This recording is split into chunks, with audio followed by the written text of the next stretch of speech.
Hello and welcome to the Honest Business Podcast. I hope you are really, really well, and I hope you're listening to this full of energy and full of excitement and motivation. But if you are not, fear not, business owner.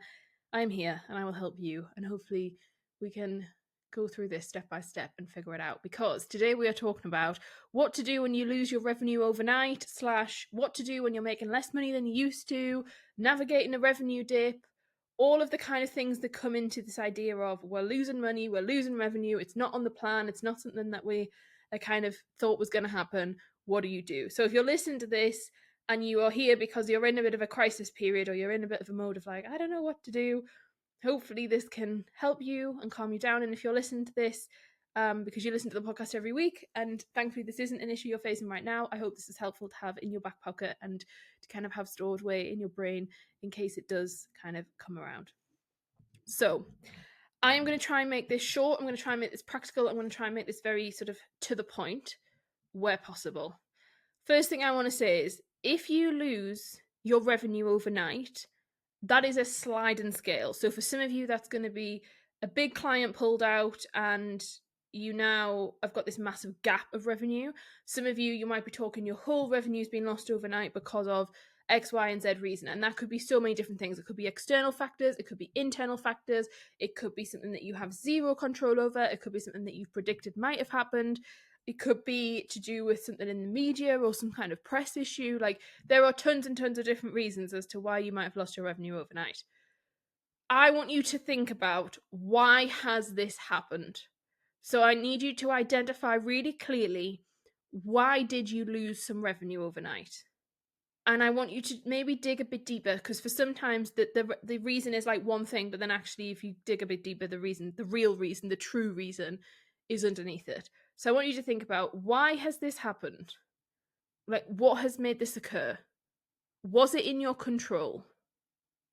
Sometimes that's a yes, sometimes it's a no, sometimes it's a, well, so-and-so did have control, but then, there hasn't been accountability in place, or there wasn't, it comes back to leadership. But why has that happened? I also want you to think about, was this on purpose? And the reason I say that is because often people say, well, of course it wasn't on purpose, we don't want it to happen. But sometimes you can trace back your actions and you can trace back sort of your steps, and you'll realize that actually you stopped doing a load of things, or you chose to put some things in certain places, and you removed resource and manpower from one area, but then you have kind of realized that actually you have kind of made it on purpose, in the sense of it makes logical sense as to why something's happened. And the reason I'm getting you to think about this is not to make you feel bad. It's not to make you feel like, oh, you made it happen on purpose. It's for you to understand. If we can understand the cause, that is massively helpful when we're trying to look for solution. The harder ones to fix are the ones where you've lost this revenue and you've got no clue why it's happened, and you have no clue how to fix it. If you can figure out why it has happened, that can then make it much easier to kind of fix and find out as to how we're going to move forward. I also want you to think about, was this a self-sabotage activity? And I know you're going to be like really frustrated and you're going to be annoyed at me for saying that. However, a lot of the time, when I see businesses that have lost revenue, or they're losing it rapidly, or they're in a position where over a period of months they've lost a lot of their revenue, quite a lot of the time it's a self-sabotage technique, or it's a kind of way of like, you've been inadvertently making it happen, but you don't want to admit it to yourself. So often this happens when people are experiencing a change in their business, or they're getting to a point where they're going to need to make a change, but they don't want to admit that, or they haven't sort of consciously been aware. Sometimes it literally comes down to self-awareness and lack of self-awareness and lack of ability to be able to differentiate what's a feeling and what's a kind of a thought, and then what is an action. But there's this element of self-sabotage has come into it, or you can rename it something else. If self-sabotage is too much of a like intense word, maybe look at it as like, have you sort of subconsciously made this result kind of occur?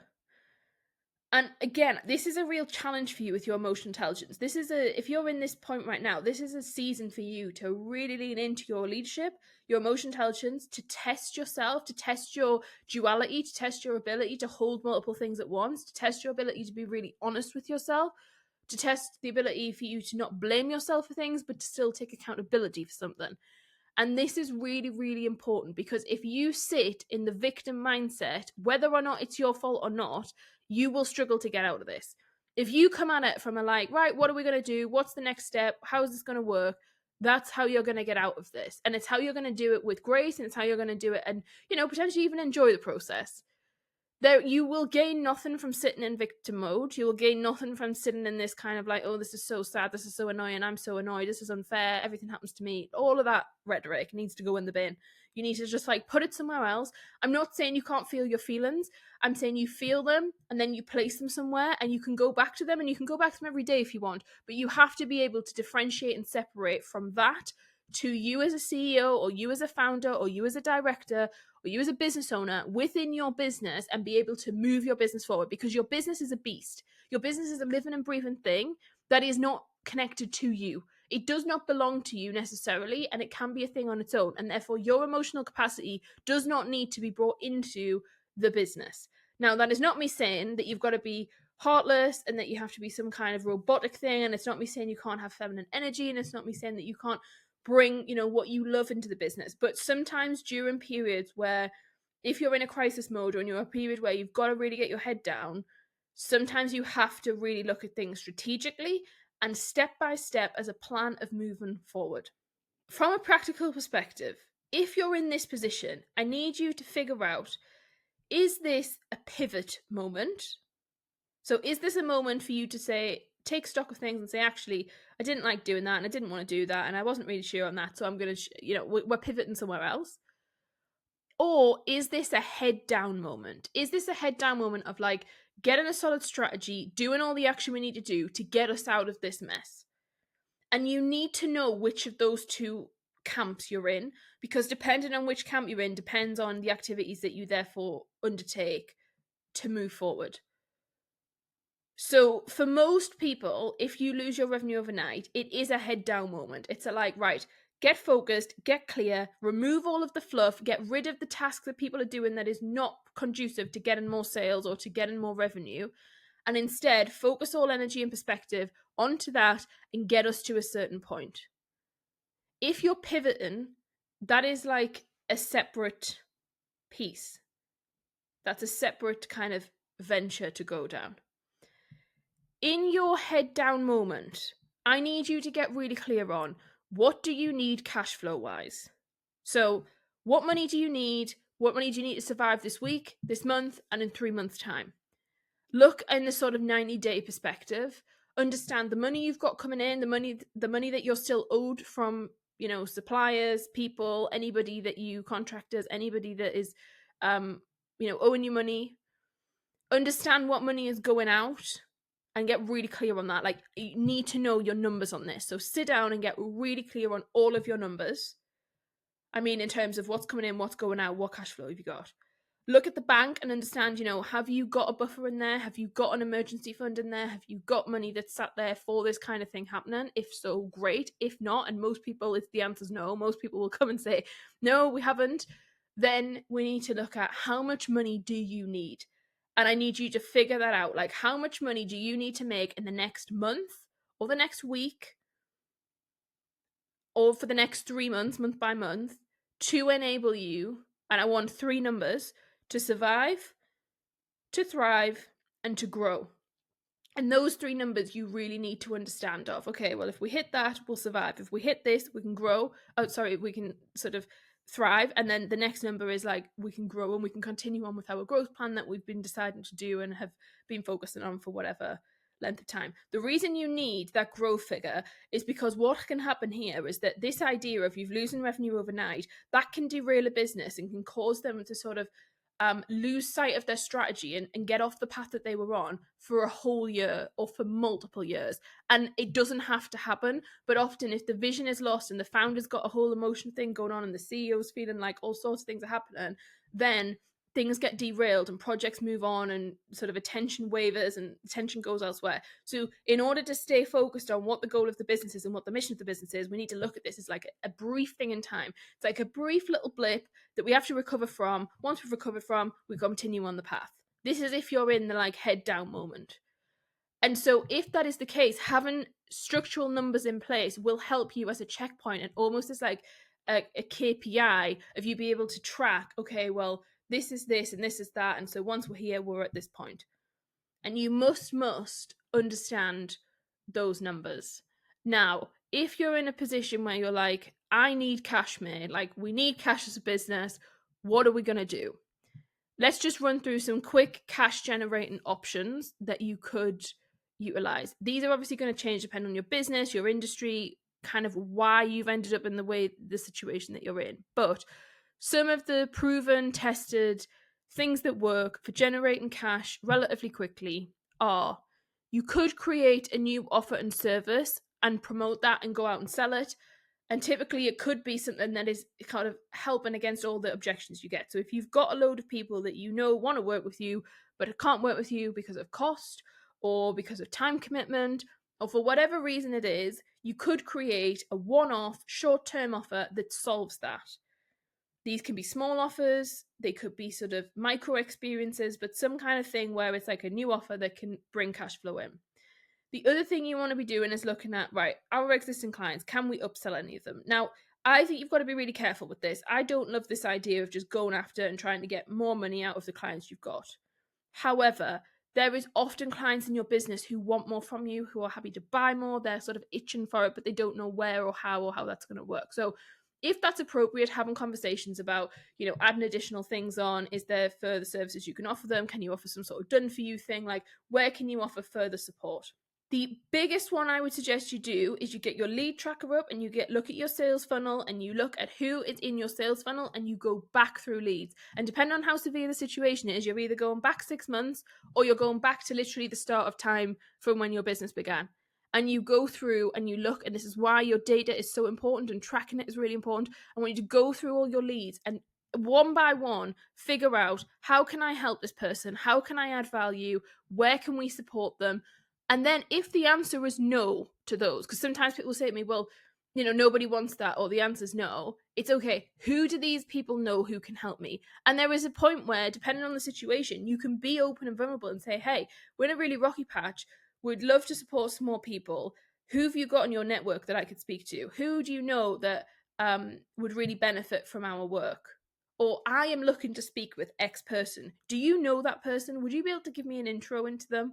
Like, really asking for stuff's important. And I think this is important because as business owners, we're often very pride, we have a lot of pride and we don't want to ask for help and we don't want to seem vulnerable. But sometimes it's okay in business. If you are in a situation, sometimes I have clients where they've lost revenue overnight. It's not their fault. It's not the business's fault. It's not because of a bad thing. It's something that's happened that's completely external and it's outside of their control that has impacted them. It is okay to ask for help, and it's okay for you to say, oh God, we're having a bit of a shitty time at the minute. Would you have anybody that we could speak with? Like, it's not you being desperate trying to sell services because your service is crap and you don't know what to do and you've got no money. This is, you're a great business. You've got a lot going on, but you've just hit this roadblock that, whether it is your fault or isn't, you've got to move forward from.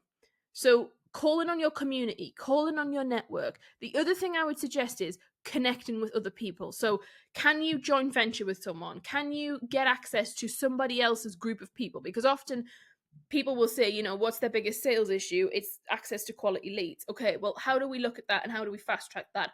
Often it's you getting in front of more people. So where can you ask to collaborate? Where can you build connection with people? This is where, when you've spent ages building your network, it's really great that you can actually help people. As much in the way of I'm sure you are very happy to help someone else who's in need at a point in time that comes for them. So getting really clear on, like, where is the bottleneck in the sales funnel right now? How do we fix that? If it's top of funnel, you need to go and find more people. Most people will have a load of people stuck in the middle of the funnel or kind of just fell out of the funnel for whatever reason. So re-engagement's really important, and actually looking at, okay, how are we going to talk to these people? If you have a team of people, as the CEO and founder, I am telling you, this is the time to get on the phone, to get on talking to people, for you to actually advocate for your brand, because that is really important and will be successful. This is not the time to let whoever it is normally deals with sales deal with sales. It's a time for you to pair up together, or for you to just really knuckle down. Or if you're on your own, it's the time for you to, like, go back to that sales course you bought ages ago, log into it, view it, do the exercises, complete the workbook. Like, That's really important. There's nothing wrong with going back to investments you've made, and maybe you never looked at them at the time, but now you're going to. Like, that sort of thing, really important to keeping you going and keeping the momentum, because when you're in this phase, it's tricky. Like, it is hard. There's no denying that. Like, it's hard to keep the morale up. It's hard to keep going in that kind of real, like, buzziness of things. Other things you can do for generating quick cash options is to sell stuff in advance. So for some of you, you will have a business where you can sell packages, vouchers, kind of credit. So maybe you can sell like a £500 gift card, but they're going to use it, they can use it at any time in the year, sort of thing. Or you can package up, let's just say you are a nail salon, for example. Maybe you can package something up where people buy a higher rate up front, and they get a certain amount of things that they can use within that time. That sort of thing can be really helpful if you're needing immediate cash flow, because you're literally like, we need cash flow to survive. That is not a strategy I'd suggest you then run your business on forever and ever, because there's various issues that will come up from that in terms of scalability. But that's not what we're talking about today. Today we're talking about how do you get out of the shit if you're in a position where you're like, I've lost X amount of revenue, I need to pay bills, I need to pay staff, etc., etc. So really figuring out what can you add that will help people. And the other thing to do is really utilize this opportunity for the client. So rather than it looking like a desperate plea of like, come and buy this massive gift certificate because we're really struggling, it's okay, we're doing a one-off offering that has never happened before and it's never going to happen again. And please only say that if you're being serious about it. Here's what you can get access to. Here's the time frame. Like, put real time parameters on it. This isn't a like, oh, do you want it? I hope you do. This is a, you need to get really in the seat of, I am driving sales here and I'm a salesperson. Because when you're in this situation, that's what you are. You have to become a sales machine and understanding that you want to get more sales through the business. And whether that's from already acquired customers, previous customers, or new customers, doesn't really matter. It requires you to step into the seat of being an amazing salesperson. And the joy of that is you're going to get better the more and more you do it. So let's just think about people who've been in your business, loved your work, and then have left, because that's the natural nature of your business.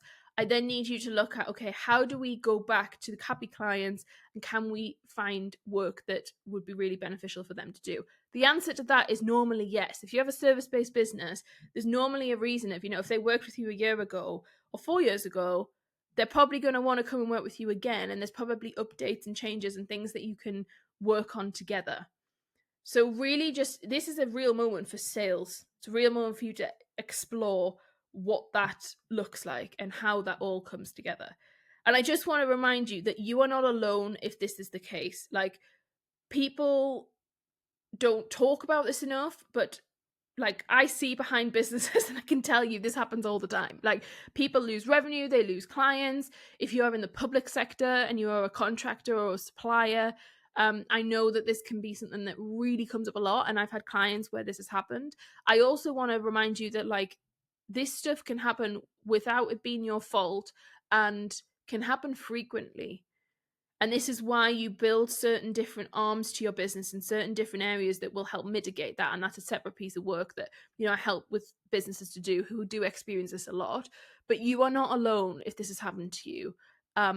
As I say, I had clients who are navigating this, sometimes even like multiple hits of it. Yeah. So sometimes we can have a client who has had this experience, has kind of created things together, but because of the nature of their business, it is just an in and out system, or clients don't stay for years and years. Or typically this happens when whoever is a dictator of the stakeholder who is saying yes or no to the service, often when that is complex, that's where it becomes an issue. So sometimes if there's different agencies involved, if it's not just the direct person that you're supplying, but someone else is making a decision, that can be where this happens. And, there's stuff you can do to mitigate it, but there's also a whole load of stuff where realistically in the real world you can't. And so you aren't alone and you will get through it. That's the other thing I want to say. Like, I have had clients who turn up on calls, their business can be thriving. They've had some massive, huge growth. We've doubled their income, or we've done some crazy, amazing thing. Like, really amazing businesses. They've been going for years and years. They can turn up on a call any day and just say, mate, this has happened. We've lost X amount of revenue, or this percentage of our revenue's gone. Like, what on earth are we going to do? Like, this can affect anyone. So don't sit there and think, I'm such a bad business owner, I'm failing, this is all my fault. Like, yes, that might be true, but I doubt it is, right? Like, this can happen to anyone. No business owner is immune from this. And I think the people that think they are is the people where it really often comes and bites them, like everybody knows that this can happen, and will happen, at some point in people's businesses. So really, really approach this situation with as much positivity and as much gusto and as much ammunition of like, I am going to make this happen and I'm going to make this work and I will fight to make sure that our business survives, succeeds, like thrives. Like, you're the only one who can make this happen. And that's something I think is really important to say, is that I have seen some insane transformations where people have been in the pits of it and are like, this is shit, I don't know what to do, I don't think the business can survive another X amount of months, to them literally taking the business to a new phase in such a short space of time. And I think the important thing here is to say the only reason that happens is when they believe it's going to happen, they fight for it, and they've got an insane level of self-belief. And that's come from themselves not having another choice. Like, they're like, I know when someone's going to make it, when someone says to me, and I've had this, like last year, I had someone who said to me, I do not care, this has to work, I have no other choice, I'm going to make sure it works. And I believed her. I believed her with every bit of me. I was like, you're going to do that. I just know she's going to. And she has, and she did. And she's still like on it, and she's still working it. And she's been going for months, months, months. But she's like, I will not admit defeat. Like, this is not a no. It's a, we're going to keep going. And if you have that fighting spirit in you, you will make this happen. This is different, by the way, from like chasing it, flogging a dead horse and trying to like do something that in your business you need to move on from. That's a separate conversation. This conversation we're talking about, when you lose your revenue overnight and you're already, doing great things in your established business, and this just happens and the world feels like it's falling from underneath you. Like, this is the conversation we're having right now, me and you. So you need to have that gusto inside of you, and you need to have that ability to just be like, wow, okay, yes, we are going to do that. I hope that this episode is providing you with some support and some ideas and things you can do. I don't want to overwhelm you. I'm going to split this episode into two, and I'm going to do another episode which is around what to do when you're making less money than you used to and kind of navigating a revenue dip, because I think that's a slightly separate conversation and slightly less of a crisis situation for many people. So I'm gonna split the two, because I feel like there's a different vibe and a different conversation going on. But if you are in the crowd of you're losing your revenue overnight, or you've lost a massive chunk of it, I really, really encourage you to get really strategic, to get very clear, to breathe, and to try and go through a set process that is clear. The other thing for you to potentially do, and I'm not suggesting this for everyone, potentially it is to reach out to someone who is an expert who can help you. I've had clients where they will request an emergency call with me because something has happened and their call is not for another 2 weeks or 3 weeks. And actually they're like, I need a call now. Can we speak?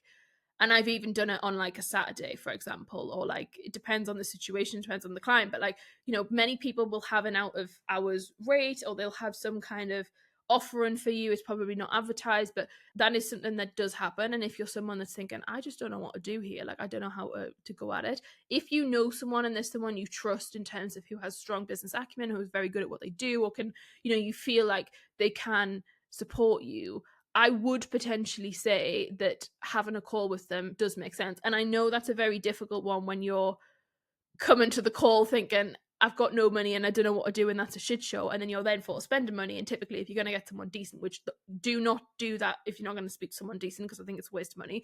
But potentially, if you're going to speak to someone decently, it's probably going to be a fortune, or not a fortune, but it's going to be a lot of money. It's a fortune in your head when you're looking at all these numbers on a piece of paper. So you're thinking, well, I don't know whether to do that or not. However, I have seen it where, what I can advise someone in 60 minutes on that situation can save them thousands and thousands in X fee or X bill or X issue, or can help them generate X amount of money in X amount of short time, which therefore completely wipes out the investment they made anyway and gets them on the right path. So that's it. I wasn't sure whether to talk about that because I think it's a difficult one, and I'm not someone who's going to be saying, go and spend this money, because that's really going to be what you need to do whilst you're already struggling with cash flow. But for some businesses, it's 100% the right thing to do, and for some businesses, it will reduce the time that you spend in this crisis zone. It will reduce the amount of time that you've kind of got to navigate in this change. It will help with team, it will help with all sorts of other things. So do not think you've got to do it alone. There are definitely people out there like me, and there are others. I must say it's hard to find. There isn't that many others, but there definitely is people who can help you at that point. So you aren't alone. You don't have to be alone. Right. I'm going to leave you. Please go away and action some of this and go into it with a bit of oomph. Don't sit there and think, this is the end of the business and it's going to die. It's not. You don't have to. It will survive. You can make it survive, and it will happen. And get your mindset work on it. You need to be on your mindset work. Whatever you do for mindset work, whether that's listening to something, watching something, writing goals, writing dream life, visualization, tapping, whatever you do to support you in your nervous system regulation and support you as a business owner and dreaming and visioning, you need that now more than ever. It's the thing that people drop when something like that happens. It's the time that you need it. So please, please, please keep that up. I will speak to you soon, and I will see you in the next episode. Take care. Bye.